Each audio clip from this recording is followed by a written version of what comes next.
अस्सलाम वालेकुम, मैं हूँ शाहिद हुसैन। उम्मीद करता हूँ आप सब खैरियत से होंगे। पुलिस का काम है हिफाज़त करना। पुलिस का काम है कि वो शहरियों की मुहाफ़िज़ बने और जो चोर, डकैत, लुटेरे या कोई और वजूहात हों जिसकी वजह से शहरियों की जानों को नुकसान हो, उसको महफ़ूज़ रखने के लिए पुलिस को तैनात किया जाता है। पुलिस की ज़िम्मेदारी है कि अवाम की जान और माल को महफ़ूज़ बनाए। लेकिन जब पुलिस ही अवाम को, निहत्थे अवाम को कत्ल करना शुरू कर दे, उनकी लूट-मार शुरू कर दे, तो फिर अवाम के मुहाफ़िज़ उनको कैसे समझा जाएगा? उनको किस तरह समझा जाए कि ये अवाम की जान और माल के मुहाफ़िज़ हैं? गुज़श्ता रात एक अफ़सोसनाक वाक़या रूनुमा हुआ। गुलिस्तान जौहर के इलाके में एक नौजवान शहरी को, जो कि एक निहत्था नौजवान शहरी था, उसको अपने घर की दहलीज़ के ऊपर पुलिस एहलकारों ने फायरिंग करके कत्ल कर दिया। चूँकि घरवालों को जिस तरह उसके इल्म था कि वो किसी जुर्म में मुलव्वस नहीं है, वावेला मचा, शोर हुआ, सीसीटीवी फुटेज देखी गई, तो पुलिस ने रंग दिया था कि मुकाबला हुआ है और मुकाबले के बाद पुलिस एहलकारों ने जो सरकारी असला था, वो भी उसके हाथ में देकर, यानी कि एक ज़ाहिर करने की कोशिश की कि वाक़ई उसने पुलिस के ऊपर फायरिंग की। जवाबी फायरिंग के बाद या नतीजे में वो ज़ख्मी हुआ और उसके बाद फिर वो चल बसा। तहकीकात हुई तो उसमें क्या-क्या चीज़ें साबित हुई, वो सारी तफ़सीलात आपके सामने रखेंगे। और एक और भी चीज़ आपके सामने रखेंगे कि गुज़श्ता चंद माह या कुछ सालों के दरमियान पुलिस एहलकारों की फायरिंग से कितने नौजवान शहरी, कितने आम अफ़राद और उसके बाद फिर कितने मासूम बच्चे जाँ बहक हुए हैं और वो पुलिस एहलकार मुकदमात का सामना कर रहे हैं। और कुछ अरसा गुज़रता है, यही पुलिस एहलकार ज़मानतों पर वापस आते हैं, नौकरी पर बहाल होते हैं और जैसे ही मीडिया की नज़र ओझल होती है, यानी कि खबरों में चीज़ें मंज़र आम पर आना बंद हो जाती हैं, तो उसके बाद फिर ये दोबारा मुलाज़मत पर बहाल हो जाते हैं। आखिर किस तरह इनका एहतसाब होगा, किस तरह इनके खिलाफ कार्रवाइयाँ होंगी, शायद ही किसी के पास इनका जवाब हो। ये वाक़या अगर थोड़ा-सा मैं उसका बैकग्राउंड बताऊँ, फिर सीसीटीवी फुटेज, उनके एतराफ़ जुर्म और अदालत में क्या कुछ हुआ है, आज ख़ास तौर पर जो अदालत ने किया है, वो भी बड़ा अहम है, जो कि आप सुनना भी चाहेंगे और मैं चाहता हूँ कि आप इसको देखें भी। और उसके बाद फिर पुलिस एहलकारों ने जिस तरह निहत्थे लोगों को मारा और आपकी, ताकि मेमोरी भी रिवाइज़ हो जाए, आपको पता चल जाए कि सिर्फ़ ये एक वाक़या नहीं है जिसके ऊपर आज मीडिया जो है, सोशल मीडिया वाविला मचा रहा है। ये गुलिस्तान जौहर नुमान एवेन्यू अपार्टमेंट में पुलिस एहलकारों की फायरिंग से जो शहरी जाँ बहक हुआ, उसका नाम आमिर बताया गया और उसके बाद फिर अहले खाना ने जो वो एहतिजाज किया और पुलिस एहलकारों ने बताया कि ये जो नौजवान है, इसने फायर किया और फायर करने के बाद जो है जवाबी फायर के नतीजे में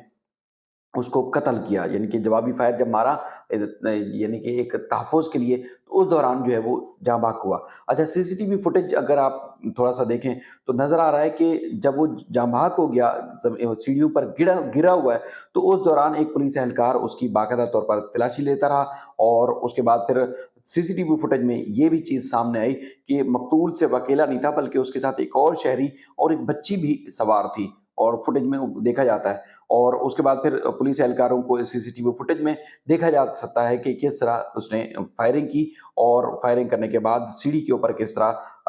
जवान गिरा और उसमें फिर एक चीज़ वाज़ेह हुई कि ज़ख्मी होकर जिस तरह सीढ़ी पे गिरा, तो उसके बाद कोई असला उसके पास नहीं था और वाक़ये के बाद मक्किनों का हजूम जमा हुआ और हजूम के बाद पुलिस एहलकार जो है वो मौके से फ़रार हो गए थे। अच्छा, उसमें जो पुलिस एहलकार हैं, उसमें 3 पुलिस एहलकारों को गिरफ्तार किया गया जो इस वाक़ये में मुलविस थे और मुलविस एहलकारों के खिलाफ जो है वो पुलिस ने जो है वो मुकदमा दर्ज किया और कार्रवाई का आगाज़ किया। अच्छा, इसमें जो बयान दिए गए हैं, उसमें बयान में पुलिस एहलकारों ने बताया कि मकतूल आमिर को मशकूक देखकर जो है वो रोकने की कोशिश की और वो फ़रार हो गया और उनको शुबा था कि जो है वो इसका जो है वो किसी न किसी तरीके से क्रिमिनल रिकॉर्ड है या क्रिमिनल है, तो इसलिए हमने इसके ऊपर कार्रवाई की और उसके बाद फिर देखा कि किसी भी कोई, ना तो इसका कोई क्रिमिनल रिकॉर्ड पाया गया है और ना ही कोई जो है वो इसके पास जो है वो पुलिस के पास कोई शवाहिद जो है वो सामने आए। अच्छा, उसमें एतराफ़ी बयान में जो पुलिस एहलकारों के बयानात हैं, उसमें एक एहलकार शहरयार ने कहा कि नौजवान आमिर जो है वो एक के बाद दीगरे जो है उसके ऊपर जो है वो 2 गोलियाँ बरसाई गई और जाँ-बहक नौजवान के पास असला मिला और एहलकारों ने जो है अपना सरकारी पिस्तौल दिखाकर आमिर के पास बरामद होने का दावा किया था, क्योंकि पहले जो खबरें नशर हुई थी, जो चीज़ें सामने आई थी, उसमें पुलिस एहलकारों ने कहा था कि मुकाबला हुआ है और मुकाबले के बाद चूँकि मुकाबला तो उससे होगा जिसके पास असला भी होगा, तो उसके पास असला तो कोई था नहीं, तो पुलिस ने होशियारी और चालाकी करके जब उसको गिरा दिया तो उसके बाद कुछ उसके पास से निकला नहीं, तो सरकारी पिस्तौल ही जो है वो दिखाया और उसमें दिखाकर जो है वो उसके बाद बरामद होने का दावा किया कि इसी से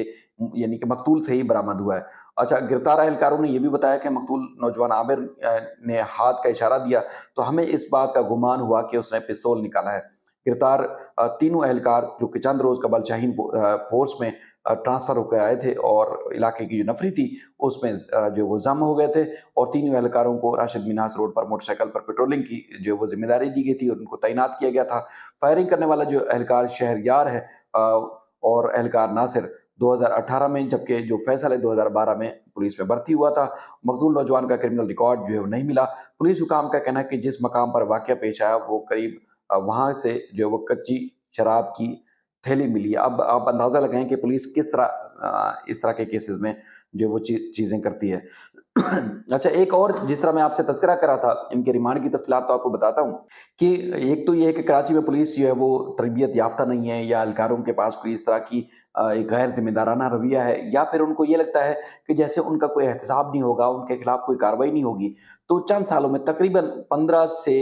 20 के दरमियान शहरी पुलिस वालों की फायरिंग से मुबैना मुकाबलों के दौरान जहाँ भाग हुए हैं। अदाद-ओ-शुमार जो आप बताऊँगा आपको, खुद भी आपको तफ़सीलात सामने आ जाएँगी। एक तो ये है कि गुज़श्ता रोज़ जो एक आमिर नौजवान को गोली मारने के बाद पुलिस एहलकारों ने कत्ल किया और कराची के इलाके में पीराबाद में भी इसी तरह नादिर मगसी को जो है वो मुकाबला ज़ाहिर किया गया और उसके बाद फिर वो पुलिस एहलकारों की फायरिंग से जमा हुआ। उसमें कई पुलिस वाले जो है वो उसमें बाकायदा तौर पर उनके ऊपर मुकदमा भी दर्ज किया गया। नादिर के ऊपर जो है वो पुलिस एहलकार जो नामज़द हैं, उसमें गिरफ्तार भी कुछ हुए और कुछ आज तक जो है मफ़रूर हैं। इसके अलावा नॉर्थ नाज़िमाबाद के इलाके में मुलज़मान से मुकाबले के दौरान फायरिंग की ज़द में आके 7 माह की बच्ची जो कि वालिदा के साथ थी, वो ज़ख्मी हुई और उसके बाद फिर वो जान की बाज़ी हार गई। इसके अलावा कराची का इलाका जो जोहराबाद है, पुलिस ने बनारस के इलाके में एक मकान छुड़वाने के लिए मकान पर कब्ज़ा छुड़ाने के लिए छापा मारा और उसके बाद फिर छापे के दौरान 3 अफ़राद को हलाक कर दिया। और इसके अलावा कराची के जो 3 जो अफ़राद थे उनमें इख्तियारात का तजावुज़ किया गया, यानी कि पुलिस एक और इलाके की थी और एक और इलाके में जाके कार्रवाई की, तो उनको गिरफ़्तार किया गया, पुलिस एहलकारों के खिलाफ कार्रवाई हुई। औरंगी टाउन में भी पुलिस एहलकारों की फायरिंग से तालिब इल्म जो अरसलान महसूद था, वो जाँ बहक हुआ और अरसलान महसूद के कत्ल में एसएचओ समेत 3 एहलकारों को गिरफ्तार किया गया। और गुज़श्ता जो अगस्त हैं 21 अगस्त को ईद वाले दिन पुलिस एहलकारों की फायरिंग से अदील नामी शहरी जो है वो जाँ बहक हुआ। कुरंगी मेहरान टाउन में पुलिस की फायरिंग से डाकू के बजाय एक राहगीर जो है वो फायरिंग से कत्ल हुआ और कत्ल होने के बाद पुलिस एहलकारों के खिलाफ जो है मुकदमा दर्ज किया गया और 4 पुलिस एहलकारों को गिरफ्तार किया गया। इसके अलावा अप्रैल 2019 में भी यूनिवर्सिटी रोड पर पुलिस और मुल्ज़मान की फायरिंग के तबादले में 19 माह का जो एहसन था, माँ की गोद में था और गोली लगने से वो जाँ बहक हुआ। फरवरी 2019 में भी न्यू टाउन के इलाके में भी तालिब इल्म जो है वो दो तरफ़ा फायरिंग की ज़द में आके जाँ बहक हुआ। 2019 में कुरंगी के इलाके में पुलिस और मुल्ज़मान की फायरिंग के से मियाँ-बीवी ज़ख्मी हुए और 2018 में डिफेंस मोड़ पर आपको याद होगा कि पुलिस एहलकारों की फायरिंग से 7 माह की अमल, जिसका केस आपको याद होगा सुप्रीम कोर्ट में भी चला था और इलाज मुआलजे के मामले में भी बात सामने आई थी। उसमें भी अम्मल नामी बच्ची जो है वो जाँ बहक हुई थी। इसके अलावा शाहराह फैसल पर डिग रोड पर जो है वो पुलिस एहलकारों ने फायरिंग की, जिसमें रक्षा सवार जो मकसूद था वो जाँ बहक हुआ। इसके अलावा डिफेंस के इलाके में एंटी कार लिफ्टिंग के जो पुलिस एहलकार हैं उनकी फायरिंग से इंतज़ार जो कि इकलौता था माँ-बाप का, एक वाहिद बच्चा था, उसको भी नौजवान को फायरिंग करके कत्ल कर दिया गया। इसके अलावा गडाफ टाउन के इलाके में आपको पता है कि रौ अनवार साहब की सरपरस्ती में नकीबुल्लाह महसूद को जाली मुकाबले में जाँ बहक कर दिया जाता है। इसके अलावा और कई तफ़सीलात हैं जो कि चूँकि वीडियो तवील हो जाती है, तो इसलिए मैंने कोशिश की जितना डेटा था मैं आपके सामने शेयर करूँ। अब इन पुलिस एहलकारों को जो कि आमिर के कत्ल में मुलव्विस हैं, जिनको गिरफ्तार किया गया है, उनको जो है वो अदालत में पेश किया गया। इंसदादी दहशतगर्दी की अदालत ने मुल्ज़मान का जो है वो 5 रोज़ा जिस्मानी रिमांड मंज़ूर किया है। इस पुलिस एहलकारों में शहरयार, फैसल और नासिर शामिल हैं और 26 साला नौजवान को जो है पुलिस ने बताया कि गुज़श्ता रात जो है फायरिंग करके हलाक कर दिया था और पुलिस एहलकारों के खिलाफ वालिदा की मुद्दत में शारा फैसल थाने में मुकदमा दर्ज किया गया था, जिसमें इंसदाद दहशतगर्दी और कत्ल की दफ़ात जो है वो शामिल की गई हैं। अच्छा, अब इस ऐसे मामलात में हमने पहले भी देखा कि इंसदाद दहशतगर्दी की दफ़ात जब शामिल कर दी जाती हैं, तो उसके बाद फिर चूँकि जब कोई सरकारी इमलाक को या रियासत की अमलाक को अगर कोई नुकसान पहुँचाता है, तो वहाँ एटीए का निफाज होता है, एटीए लगता है। लेकिन अगर प्राइवेट यानी कि आम शख्स के साथ अगर कोई वारदात होती है, तो उसके बाद फिर अगर पुलिस इंसदाद दहशतगर्दी की दफ़ात शामिल कर भी लेती है, तो फिर अदालत में कानून के मुताबिक वो तस्लीम नहीं की जाती। हाई कोर्ट्स और सुप्रीम कोर्ट के फैसले रिकॉर्ड पर मौजूद हैं। अब ये आप खुद देखें, कुछ अरसे तक ये केस हाई कोर्ट में चलेगा, एटीसी में चलेगा, फिर हाई कोर्ट में आ जाएगा मामला कि देखें जी एटीसी का ये केस नहीं बनता, और उसके बाद फिर ये इसी तरह तवील हो जाएगा। तो अगर ये जेन्युइन केस था, कत्ल का मुकदमा था, कत्ल की दफ़ात शामिल करने के बाद ही इनको एक आम ऑर्डिनरी कोर्ट में अगर पेश किया जाता, तो शायद ये केस लंबा ना लटकता। बहरहाल उम्मीद है कि जो पुलिस है, तफ्तीशी अफसरान हैं, और हमारी जो हुकूमत है, इन पुलिस वालों की तरबियत भी करेगी, और दीगर पुलिस वालों को भी जो कि शहरियों को निहत्थे शहरियों को उनकी दहलीज के ऊपर कत्ल कर दिया जाता है, तो फिर वो कहाँ जाए। इसी तरह कई हम अदालतों में केस देखते हैं, जिसमें अब ना आम शहरी रोड पर महफूज है, ना घर में, बल्कि चादर और चारदीवारी के अंदर भी महफूज नहीं है। डकैतों के हाथों मारा जाता है, कभी पुलिस एहलकारों के हाथों मारा जाता है। तो अब जो मुहाफ़िज़ हैं, अब वो अगर शहरियों को महफूज नहीं बनाएँगे, तो फिर और कौन बनाएगा? अपना ख़्याल रखिएगा। अल्लाह हाफ़िज़।